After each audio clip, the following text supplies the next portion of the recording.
Hello, this is David Arditi here, Director of the Equipment and Techniques section of the BAA, with a brief video showing you how I am imaging Venus in twilight. It is now about 6:30 Greenwich Mean Time, and it is twilight. The sun set about half an hour ago, so any time really either side of sunset you can image Venus at the moment, and it's quite easy to find even with the naked eye before sunset, but on this occasion I'm imaging it slightly after sunset, but getting it close to sunset we're getting it nice and high up. And this is my observatory, and the main telescope is a 14-inch Celestron, and you can see it here.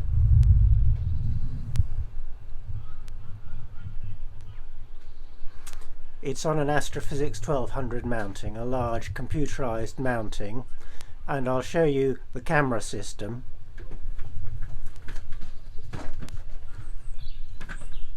At this end of the telescope, this is a point grey flea camera. It's a monochrome camera, and it has a USB 3 connection here, and this wire goes to a PC. This part of it is a filter wheel here. This is the filter wheel, and this contains coloured and infrared. Well, on this occasion it only contains the infrared and ultraviolet filters, and ultraviolet is particularly important in Venus imaging. Then there's a component to the system here, and this is a dispersion corrector. This is a system of prisms that corrects for the spreading out, the dispersion of the light by our atmosphere at different altitudes, and these levers are adjustable so that you get the correction in the correct plane, the plane parallel to the horizon, and also the correction needs to be of the right magnitude, and the magnitude depends on the altitude, and so that's why these levers are adjustable. Above that there is the focuser, which is an electronic focuser, and this is rather important to avoid any image shift during the process of taking the image. You could also have a Barlow lens in the system, and many imagers would do that, but I have left the telescope at prime focus, which gives a focal ratio of f11 with the Celestron 14, and with this size of telescope that gets me a decent size image on the screen. So I'll now go over to the screen and show you the image on the screen. If we can see this, this is this program that looks red in the desktop. This is FireCapture, and this is free software, this software is really the optimum software. It's been developed by an amateur.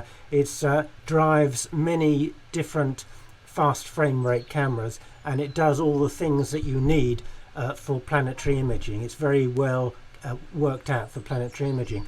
And there you can see the image of Venus on the screen, and that's the image scale that I'm getting is Venus is about 2 centimeters high, and that's the ultraviolet image, and I can change that.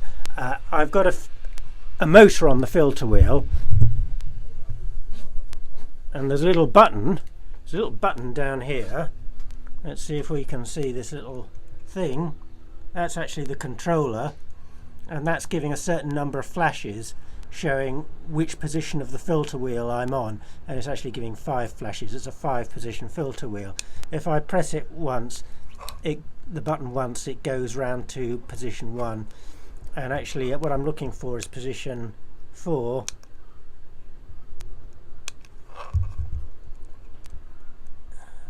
where it is now giving me, can't see that, it's now giving me 4 flashes, 1, 2, 3, 4 in groups.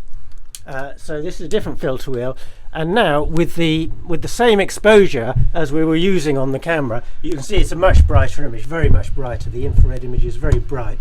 Specifically, this is an 807 nanometer filter. So you need a different exposure. You need different exposures for different filters, and the exposure that you get, I can't tell you what the exposure needs to be because it will depend very much on the optical details of your system. But in this case, we can easily change the exposure. In FireCapture, there is some sliders at the top of the screen, which you might be able to see here, which adjust the exposure. So here I'm reducing the exposure, there it goes down, and there's also a gain control. Oh, and also you can preset these exposures to be correct for the different filters, because you can program in the filters that you've got. Here's this is showing where the cursor is showing now. That's indicating UV, but I've actually changed the filter to IR. So if I change to my setting for the IR 800 nanometer filter, then it gives me the settings that I used before for that filter, and you can see that that's now correct. That now has different values of gain and exposure, which you can still adjust in this panel up here. And this is also telling me, we look further down in this left-hand menu column of FireCapture here, there is the status of the camera is showing the frames per second. The actual frames per second is registering at 400, well, it's varying all the time. It's around 400 frames per second. So you need a fast computer system as well. So you need a PC that will take the USB 3 speed, the bandwidth, in fast enough. And when we try and capture the image, I've got FireCapture shown that it's set so that it will show me various details as we're doing it. So we'll do that. First of all, I'll use the telescope go-to controller. There it is, there's a telescope go-to controller. I'll use that to finally adjust the position of Venus in the frame. So there it is. There it is. I can also focus it with this particular telescope controller. You can also send a DC voltage trigger to the electronic focuser to change the focus. I'll just demonstrate that by pressing the appropriate buttons, and there you may see it's gone out of focus now. Go the other way, back into focus. Now, focusing these planets is an art, because you never get a still image. The image is always moving. Tonight is actually relatively good seeing for this location. I'll try and give you a better view of the screen. Might be better to find some way of doing this with an actual direct screen capture, but here is the video equipment just looking directly at the screen, and you'll be able to see the motion there. You'll be able to see the seeing moving the image about. But Venus is quite high. The telescope is pointing to an altitude of about 45 degrees, so it's pretty good. So now what I will do is press the red button. The red button starts the capture, and I've got it pre-programmed so it will capture frames for 30 seconds, and you can see here the seconds counting down at the top of the frame.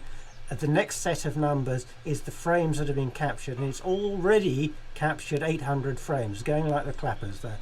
This is showing you the filter. It's the IR 800 filter, and what that number is I can't remember. So it's nearly finished now, and there it's automatically shut off.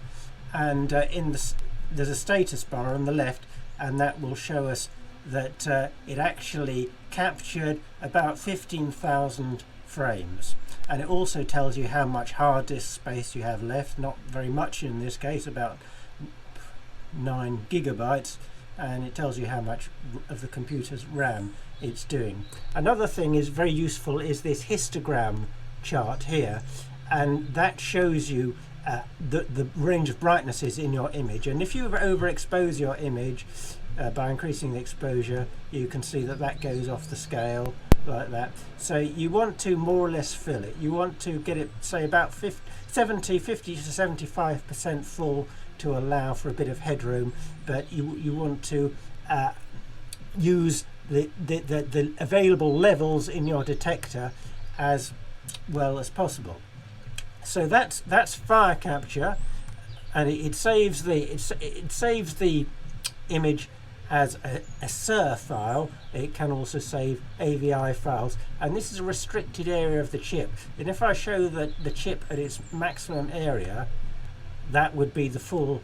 That's not even the full area of the chip. I have to actually reduce the image scale to about 2/3 to show you the full area of the chip. So on my system, Venus is only quite a small part of the chip, but that aids in finding it. If you've got a big chip, it's easier to put it on the chip in the first place. But for capturing the data, you want to minimize the area of the chip that you're using. So you only want to use a little area. So this, you can draw the area. You can draw the area with a red box, and you can set the image size, and there it is. Okay. And while I'm here, I'll do the the ultraviolet image as well. So I move the filter one position on, and it's now got the ultraviolet filter in place, but you can't see very much. I've got to change the settings to the preset settings for the ultraviolet filter, which is there.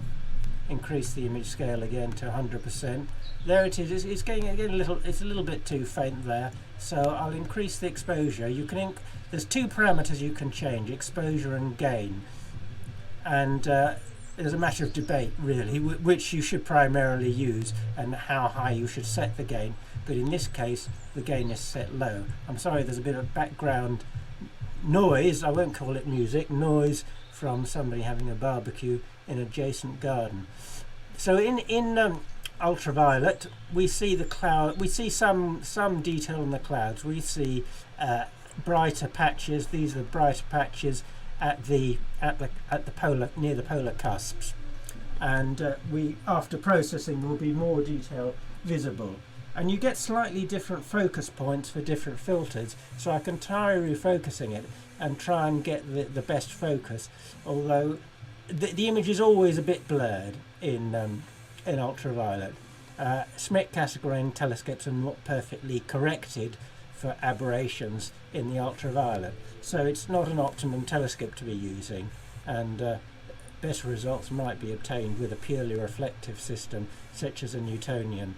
So that's about as good as I can get the focus there. So I'll just try taking that image. Well, actually, I won't show you the whole process because I've programmed a much longer imaging period. I can start it. I've actually programmed it to take 240 seconds of image. So that's 4 minutes, isn't it? So now it's going, and it's reached 15 seconds, and it's only captured about 600 frames, and that's because the frame rate has to be much lower for the ultraviolet end of the spectrum, and the frame rate it's showing me here on the screen is 35 frames per second. But this is quite a sensitive camera, and that's doing a lot better than we used to be able to do with ultraviolet imaging. So I'll try and show you I'll try and put in the end of this video the actual processed results of this after I've taken the 4 minutes exposure and how it turns out.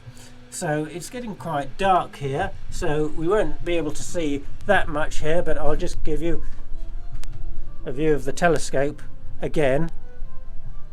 A look round the observatory. Maybe it's a runoff roof observatory, and the roof is over. The roof is on this side beyond the telescope, and it's just manually pulled with a handle like that. That's I can't close the roof because the telescope is actually in action at the moment, but that's how it works. It's just manually pulled, and the whole thing is on wheels. It's running on these wooden rails here, and I'll probably do a more detailed exposition of the details of this equipment in a different video.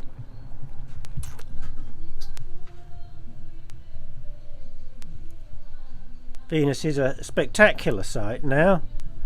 Will the camera pick it up? Can the camera pick it up? Well, if we look, yeah, there it is. You can see it in the direction that the telescope is pointing.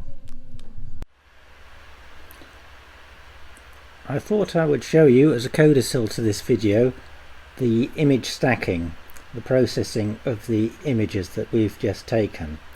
This I will do in AutoStacker, which is the most commonly used program for stacking used by amateurs. It's very simple. We open the video. I'm going to choose the infrared 807 nanometer video, and you see in the interface here I've got image stabilization planet checked, and the quality estimator that I'm using is the edge quality estimator, and when you choose that you get this round planet, and you have to define the sharp edge of the planet, the limb of the planet, by ticks, which I've done there. I then choose Analyze, and this progresses, giving me a quality sorting of the images.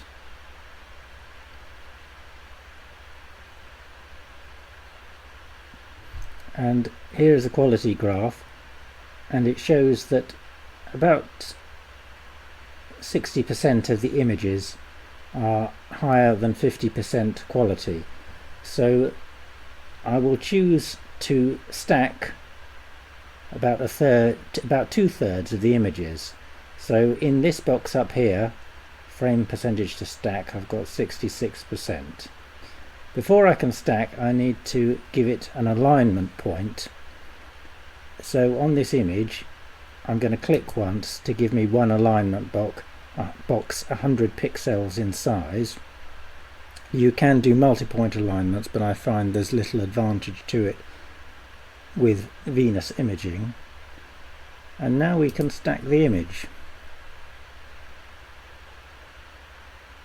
and this will progress, and it will take a couple of minutes.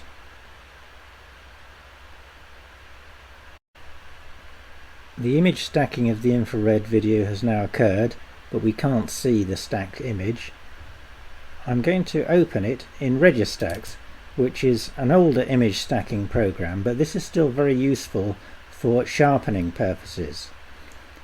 I'm going to select the stacked image, which will be found within a folder which has 66 as a suffix to its name, because we stacked 66% of the frames. Here is the image. The sharpening, which is the feature of Registax that I'm going to use, is done with these so-called wavelet sliders here on the left, and from the top to the bottom they sharpen on increasingly coarse scales and more exaggeratedly. So if we bring the slider for number 1 wavelets across, you can see the limb sharpening up, but it's a very subtle effect. If I right click on that slider, it'll go back to 0, go back to the initial point. If I try the number 2 slider, you see it's a much more exaggerated sharpening, and already we've burned out the limb here, but we're revealing some interesting detail in the disc. If we tried the next slider, number 3, you'd see the effect is much too great, it's too coarse. So a moderate sharpening using the number 2 slider would be appropriate here, but I think in the end I will also present the image with a more exaggerated sharpening like that to show the detail that's visible when you burn out the limb. There might be some method you could use of differentially processing different areas of the image to get the best of both worlds, but I'm not going to go into that complexity now. And when you've chosen the amount of sharpening that you want, you save the image and give it a new name.